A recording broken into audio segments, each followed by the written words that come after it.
my friends.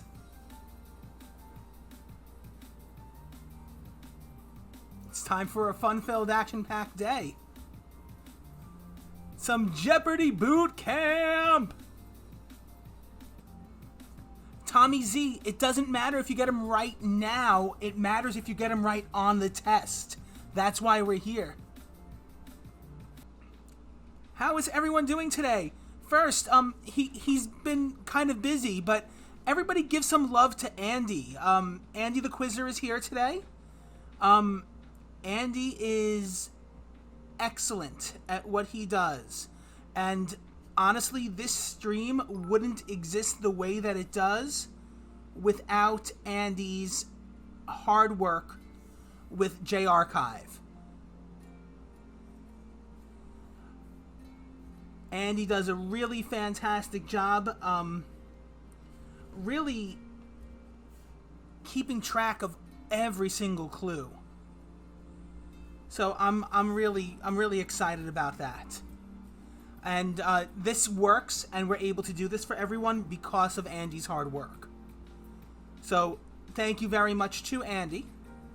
Also, thank you very much to Trivial Warfare and Jonathan Oakes. He allows me to use his platform to let you all know about this. He's worked very hard to generate an audience, and he has some really great retention. And I want to get it out there to more people. And he allows me to post and share this information with all of you. So if you're not listening to Trivial Warfare, it's definitely a good idea for you to do so. It's a podcast. Available anywhere you get your podcast, so you should definitely take care of that as well. So, today we go through Jeopardy Bootcamp vocabulary, and this is a different episode than most. Normally we have these Pavlovs for you to remember. Now we go through kind of different things. We're going to be going through hints and tricks along the way, because they could be asking vocabulary about pretty much anything, and words don't repeat the same way, but prefixes and suffixes do. So if you are a word nerd, which I know I have some word nerds in here, hearts in chat if you're a word nerd, or, because I know I definitely have some word nerds here. This is this will be something that you enjoy, and this will be something that you like. Word nerds, this is your day. This is your time to shine. However, coming up with the right word in 30 seconds sometimes sucks. And even more than that, coming up with the right word in 10 seconds is even harder. So this will teach you, or at least give you an idea of certain things you should be looking for. Certain things to Pavlov, and there are still Pavlovs here. So keep that in the back of your head. Okay. So, these are all vocabulary. On the PDF that you're going to be getting, there's all sorts of vocabulary goodness in there.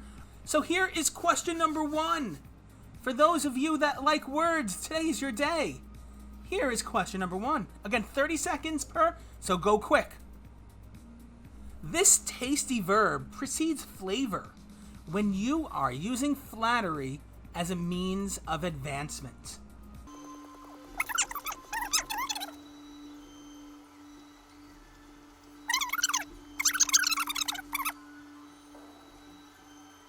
Did I say flavor? I didn't mean it. Well, I mean, it is tasty. This tasty verb precedes favor when you're using flattery as a means of advancement. That's a Freudian slip. Woo! Last call for answers. Last call for answers. I can't read. The correct answer is when you curry flavor. Curry favor. Curry flavor. I did it again. When you curry favor. Wow. This is going to be a wreck. This is going to be a wreck. I like curry. I like Indian food. I like curry. I like that very much. I did eat, but I just like curry. Anyway, question number 2. Let's see if I don't do that again. It's the structure over the entrance of a theater advertising the upcoming show and its performers.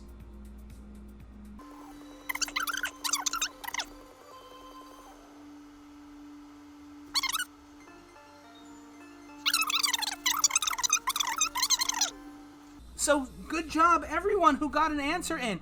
One of the great things about Jeopardy is that they don't necessarily need you to spell words correctly, as long as you're pronouncing them correctly. Even on Final Jeopardy, if it is a sound-alike, they're going to give you credit. So even if you spelled it Marquis, as in marquee, you got the answer correct, because a marquee is a marquee is a marquee. Good job, good job. Let's move on to question number 3.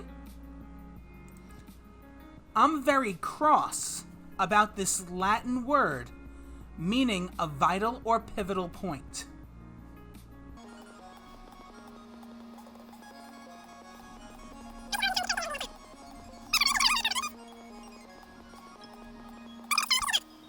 So you might have been caught between two. You might have been at a crossroads. But the word needs to be a Latin word. So cross and Latin will get you crux, or the crux of a situation. Crux was the word we were looking for. Question number 4. Pardon my New Yorker here. This espresso drink gets its name from its resemblance to the color of a certain friar's habit.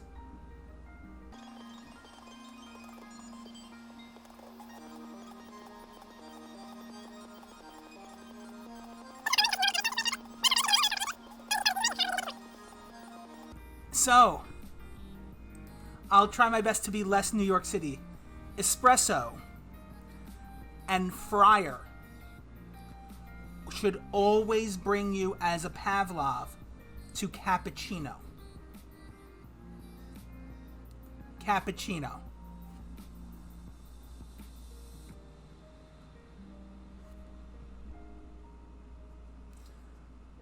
As they say in the article, half the stream is trivia and half the stream is making fun of me, so I guess you're all feeling it today, so let's do it. Question number 5. Run it up the pole and salute. Vexillology is the study of these.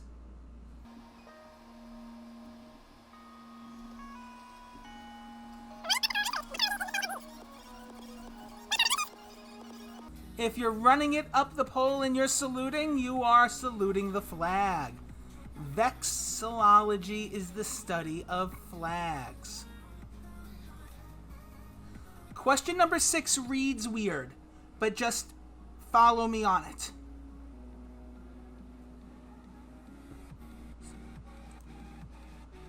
The fork-like runcible this utensil has several prongs.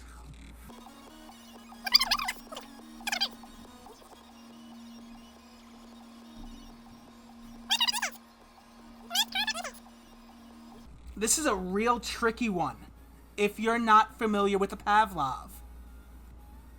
So, this is tricky. So, runcible is always going to be Pavloved to a spoon. So, even though it's kind of the idea of how a spork was made, came from the idea of the runcible spoon. So if you see the word runcible, you need to go directly to spoon. Oh, I'm going to mess up these words. Question number 7. Transhumance. I might have messed that up, but I'm going to say that again. Transhumance is moving cattle from the summer one of these to the winter one, or vice versa.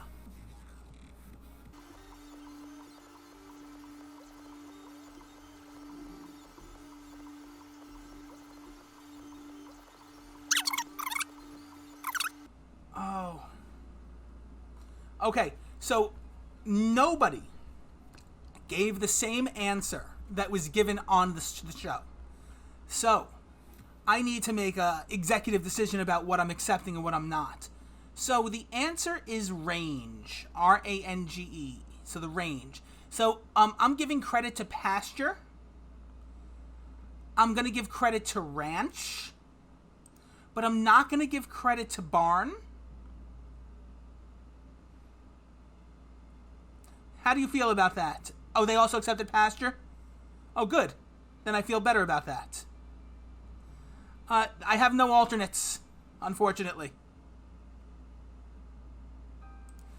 Okay, so if I mess that up, you can feel free to let anyone know. I'll try to get that out for you. Question number 8 coming up. So again, moving cattle goes from one area to the other, pasture, range, anything like that would be fine. Question number 8. This is an 8-letter answer. 2, 3, 4, 5, 6 different suits in poker.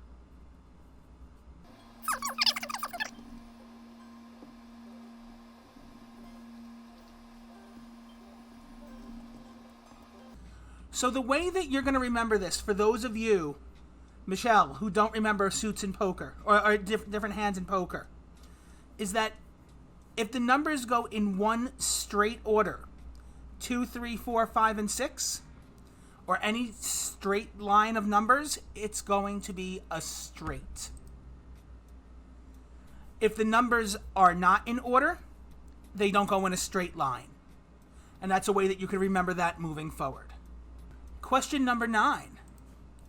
As well as rain or snow, it can mean the process of separating a solid from a solution.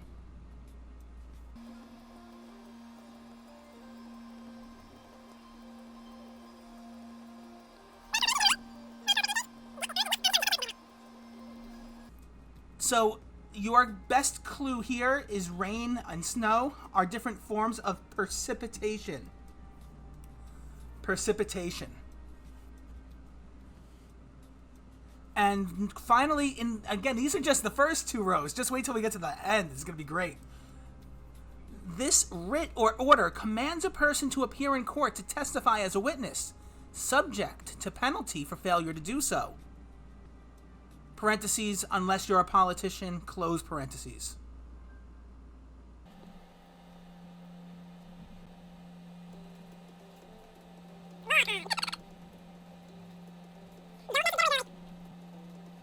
So the writ or order to command a person to appear in court to testify as a witness is a subpoena.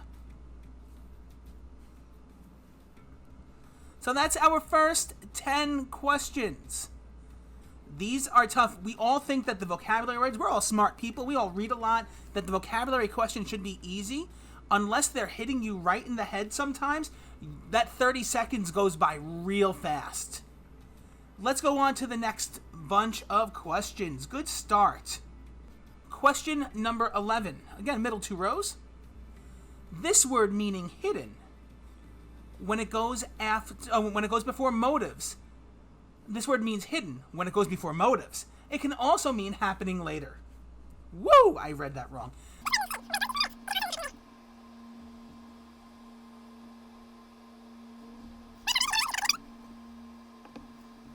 This is a Pavlov with the word motives. It's ulterior motives. Ulterior motives. Question number 12. The Latin for fruit gives us this term for the knob on the hilt of a sword or the front part of a saddle.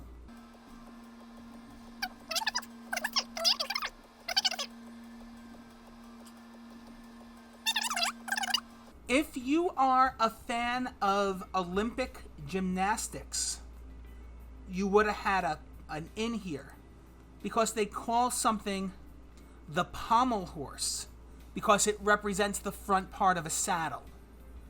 So if you ever need to know, pommel or pommel horse is supposed to represent the saddle of a horse. Question number 13.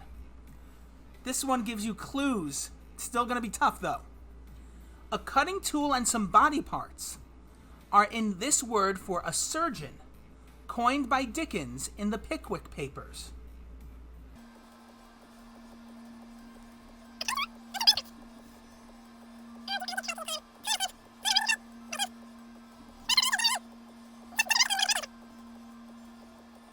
So, a lot of you had the idea. You know, I saw a leg saw. I saw a scalpel arm. But you're a sawbone. A sawbone. Question number 14. Pay attention to the phrasing here. And I'm saying phrasing purposefully. This Latin phrase means a writer's or an artist's greatest work.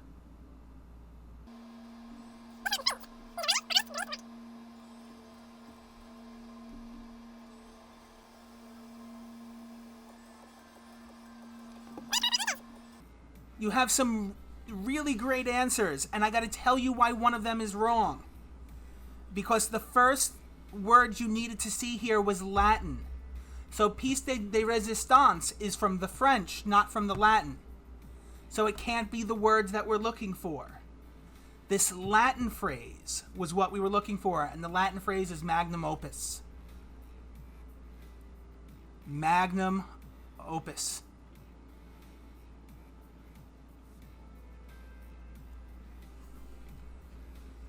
Question number 15. The eye has it. It meaning to sacrifice a victim through the use of fire.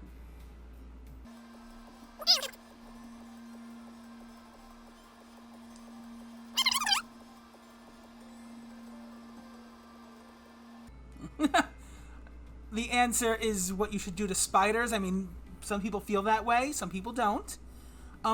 The word incinerate does not mean to sacrifice. So, I mean, you can incinerate trash. It's not like you're sacrificing the trash. The word here is immolate.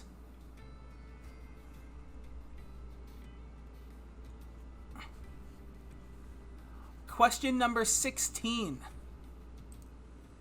It can mean a break from production for a TV show or a space within a body part.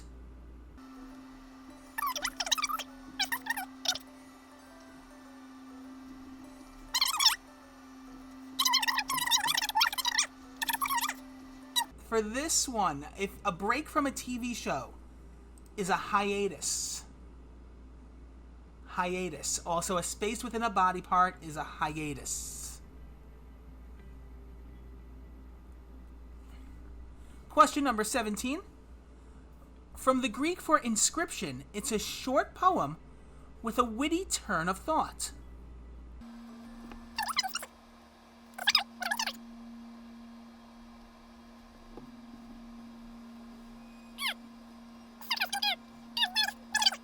So answers that I'm reading are epithet, epitaph, epigram, and they're all real close.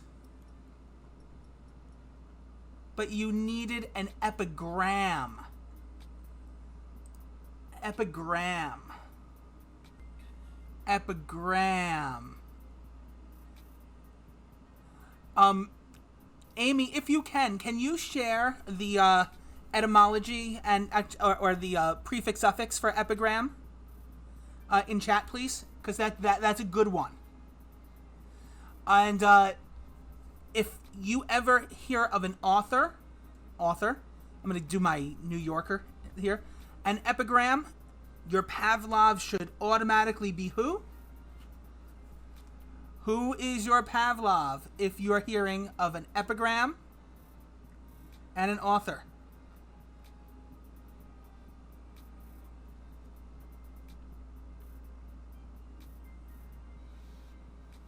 I mean, Dorothy Parker is good, but Oscar Wilde is a very big epigram guy. Oscar Wilde has and again, I'll do a double check later on to make sure I'm not misleading you, but I remember when I was studying for Jeopardy, epigram and Oscar Wilde was one of the Pavlovs that I remembered. Okay, question number 18. The category here that it came up was verbs, and the V is in quotations. You know what that means. To clear of suspicion.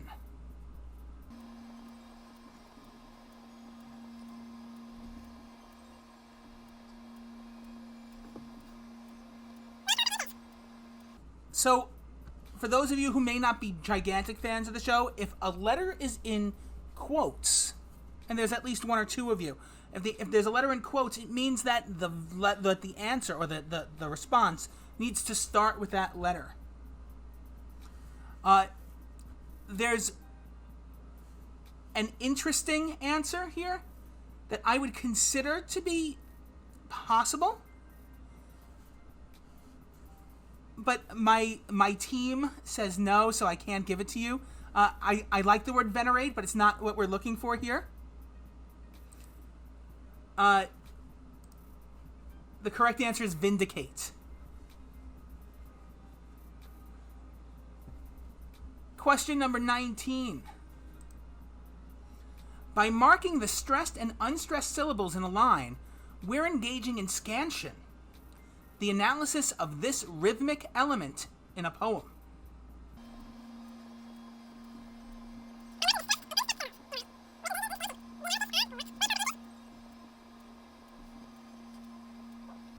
So stressed and unstressed is going to be key here. If you're looking at the stressed and the unstressed syllables in a line, you're talking about the meter in a poem. Last question of the middle two. Influenced by gene. It's a 4-letter word for a unit of cultural information.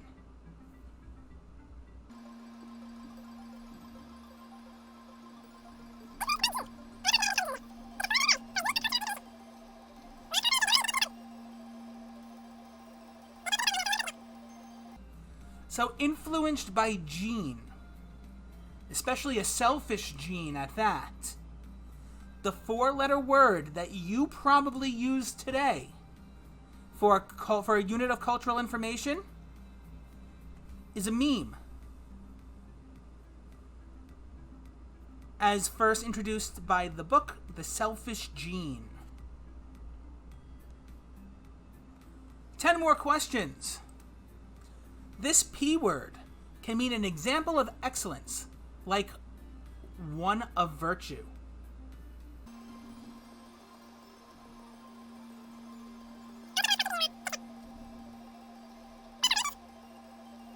Many of you are indeed the paragons of virtue. Paragon. Question number 22. Add a Y to the name of a cotton fabric to get this word meaning cheap or gaudy.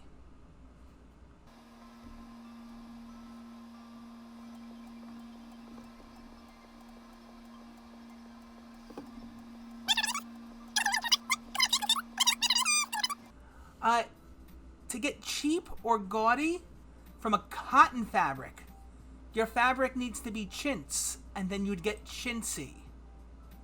Chintzy. Don't forget, these are your bottom level clues, so these are tough. Question number 23. Describing a sharp tone, this 6-letter adjective is also a verb meaning to scream.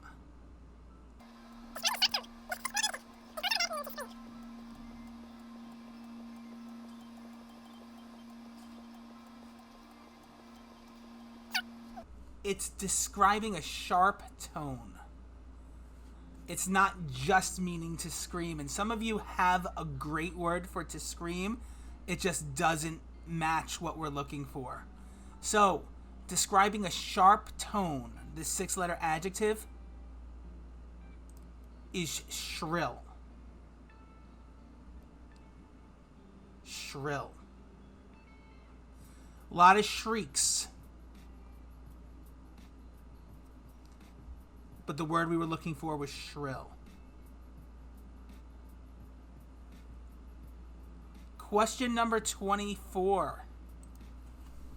In an experiment, the group used for comparison is called this.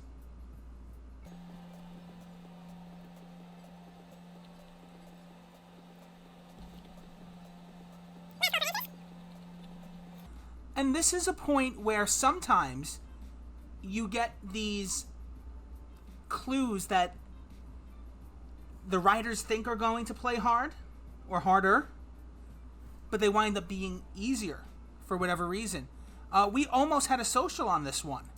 In an experiment, the group used for comparison is a control group.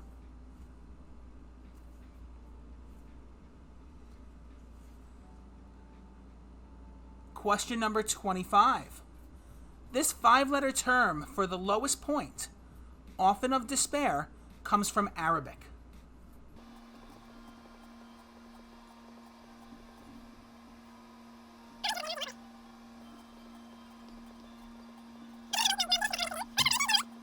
This 5-letter term for the lowest point, often of despair, comes from Arabic.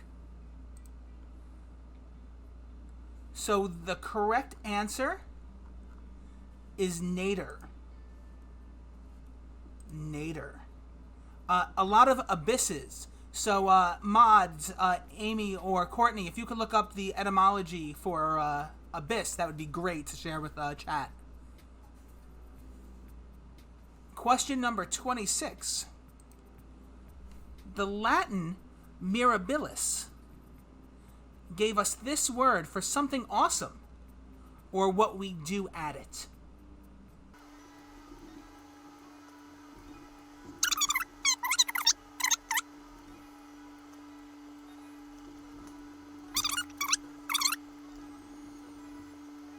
Correct answer. Mirabilis. What we do at, or something awesome and what we do at it. We don't necessarily miracle at a miracle. We don't admire at an admire. But we absolutely can marvel at a marvel.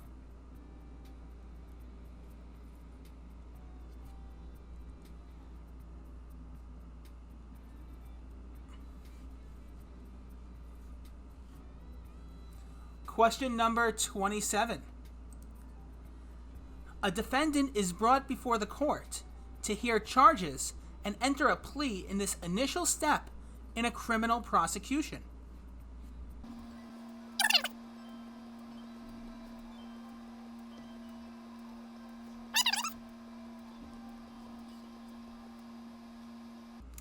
So a defendant is brought before the court to hear the charges and enter a plea, not in the indictment, but in the arraignment.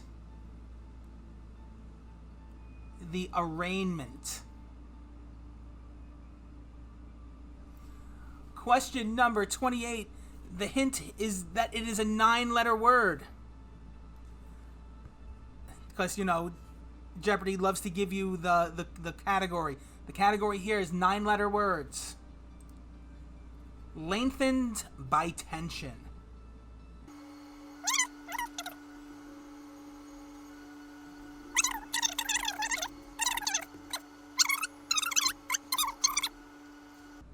This is what I have to do when I'm waiting for your answers. I have to stretch it out because I'm lengthening it by tension. I'm pulling on it. It is stretched. I also vamp. Yeah, that works too. Question number 29. The name of this rope used to hoist the flag is from the Middle English for pole.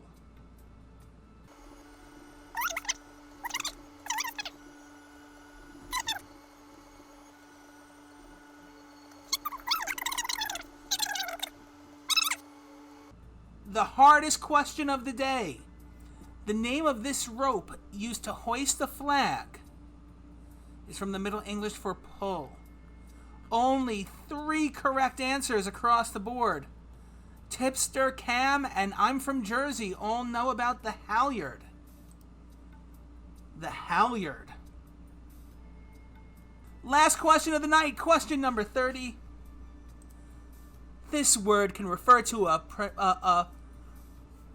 punctuation mark. I can't read. This word can refer to a punctuation mark or a type of imagery like, "O death, where's thy sting?" This word can refer to a punctuation mark or a type of imagery like, "O death, where is thy sting?"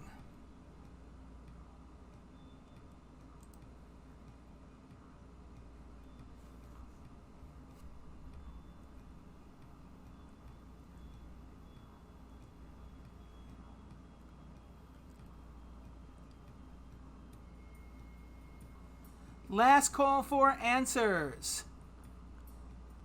Got 2 more to go. Get them on in. Or you might have left already. That's cool also.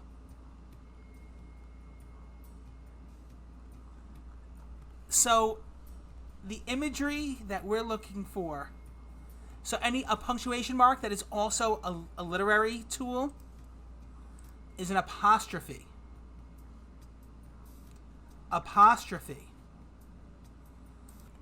Everyone, hearts in chat for my mods. This wouldn't happen without them. Hearts in chat for Andy. Hearts in chat for Trivial Warfare. It's uploaded to the Discord. You're all fantastic human beings. Let's go play some trivia.